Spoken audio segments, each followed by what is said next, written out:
Hunter Biden est au cœur d'une polémique. Au début du mois d'août, le fils de Joe Biden s'est exprimé lors d'une interview avec le cinéaste Andrew Callahan. Il a alors critiqué les liens qu'entretenaient Donald Trump et Jeffrey Epstein avant leur brouille au début des années 2000. Au cours de cette même interview, Hunter Biden a affirmé que des documents non publiés relatifs aux délinquants sexuels impliqueraient Donald Trump. Il a ensuite déclaré que Epstein a présenté Melania à Trump. Il a ajouté que les liens entre les deux hommes sont vastes et profonds. Melania Trump menace de poursuivre Hunter Biden.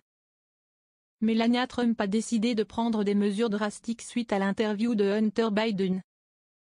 Selon la BBC, les avocats de la première dame ont qualifié l'affirmation sur la présentation de leur cliente à Donald Trump par Jeffrey Epstein de fausse, désobligeante, diffamatoire et incendiaire. Dans une lettre adressée au fils de Joe Biden, les avocats de Melania Trump ont exigé qu'il rétracte ses accusations et présente ses excuses.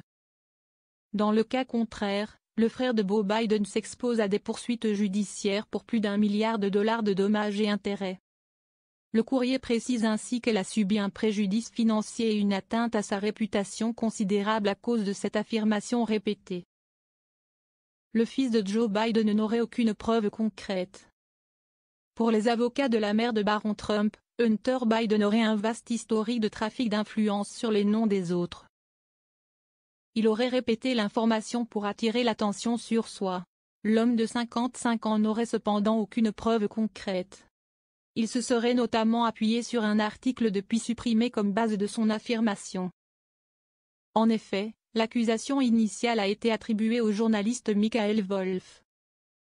Dans une interview au quotidien Daily Beast, il avait affirmé que Melania Trump était connue d'un associé de Jeffrey Epstein et de Donald Trump lors de sa rencontre avec son futur mari. La première dame a cependant menacé le journal, qui a préféré dépublier l'article.